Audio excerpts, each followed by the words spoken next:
What's going on, boys? We got a new video today.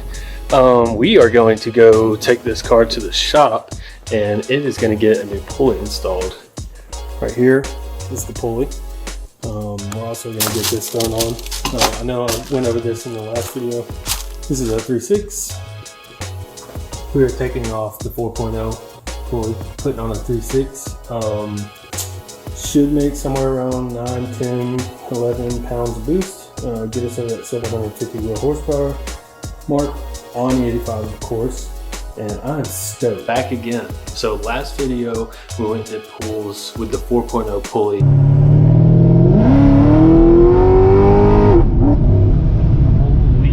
And I mentioned that I had the 3.6 pulley that we were going to get swapped out.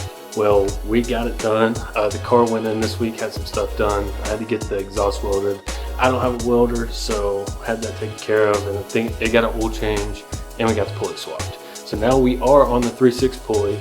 I do not have it tuned, unfortunately. My tuner's really busy, so we're trying to work out a time frame to get it tuned. I can drive it. I can only go up to like 5,000 RPM. Can't go full throttle because the AFRs are going to be messed up. But as you can see, 4.0 pulley is right here, and we'll go to the front and show you the new pulley. I am stoked on this thing. A guy put a comment in my last video that he runs the same setup and made over 750 wheel horsepower on E85, which is great because I do run E85 and I have a cam also, so hopefully we can top that number.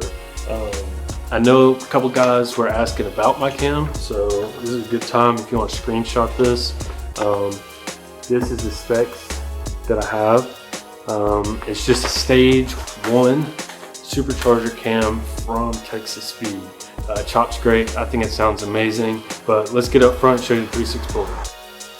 All right guys, like I said, so this is a 3.6 pulley from A&A. It's a 6-rib 3.6 pulley that I got installed, and I did opt to go with the green belt. It's a heavy duty belt. Try to stop it from fraying, slipping, snapping. These things are an absolute nightmare. If you've never had a blower on this car or on a car like this, the belt is your biggest nightmare.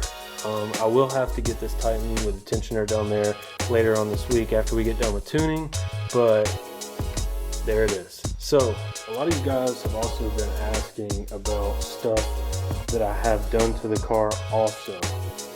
The comment section gets filled up with general questions. So this is an LS3. I do have the Texas Speed cam that I showed you earlier, but I am running stock heads.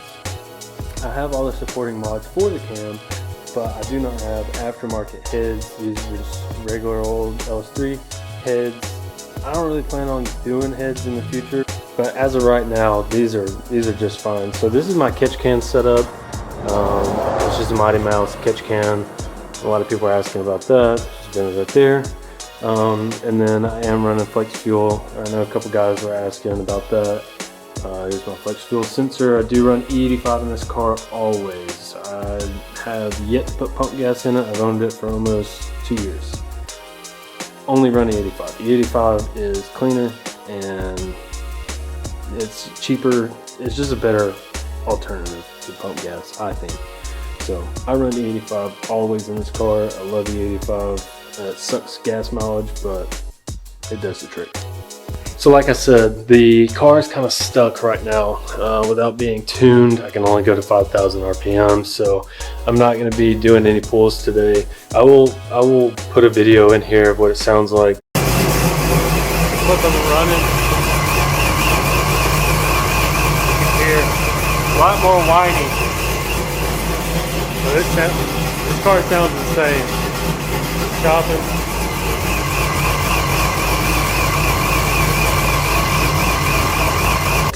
I think it sounds sick with the new pulley on. It did change the sound a little bit. It whines a little bit more, but it's nothing like insane. Speaking of sound, so this car has a 50mm blow-off valve from A&A. I plan on changing that. Tile makes a 50mm blow-off valve that sounds insane. I have to get it. I have to get it. This car deserves it, so I'm gonna get that ordered. It's a direct replacement, but you do have to weld their bong onto the pipe, so I'll get that done, no problem. Getting it welded on will be no issue at all. So once we get that in, that's gonna be a sick video because it's gonna wake this car up a ton. Speaking of waking the car up a ton, velocity stack. 5-inch velocity stack. If you don't know what that does, it forces air into the blower. I'm only going to run that when I'm going to do pulls, try to get a little bit more power out of it with that. You usually get around a pound of boost running a velocity stack extra, so pretty excited for that. So Wednesday, I have something coming in for the front of this car. With the added weight in the front, this car is scraping like crazy. Even like on flat ground, the wind thing at the bottom is scraping on absolutely everything. I'm sick of it. So as you can see, I have sunk in wheels. So I do have spacers. It should be here Wednesday. Try to get that flush. If I can get it better or not. Pretty terrible. I absolutely hate it. And I will be raising the front, trying to get it off the ground. Even when I'm going to do pulls, like when I come off the gas, this car slams into the ground because it's so low up front. And I'm honestly just sick of it. It looks great, but I'm not going to raise it monster truck level, but I am going to get it up some so it doesn't scrape every single time I go on a pull or try to get on my driveway. I need to get that fixed ASAP. But yeah guys, that's going to be it. So next video will be when we get the tuning done on this car. Of course we'll have pulls and we'll go over, you know, what the tune does to the car. I'm really expecting to get like 750 plus, 770 range is really what I want to be at. If I can get to that number, we will be cooking with gas. But that's going to be it for today guys. If you liked the video, go ahead and put a thumbs up, subscribe to the channel. We have much more coming. I'll have videos on doing stuff to the car, working on the car, but I just want to get this update out to show you guys where we're at now. Hope you guys have a great rest of your day, and I'll talk to you later.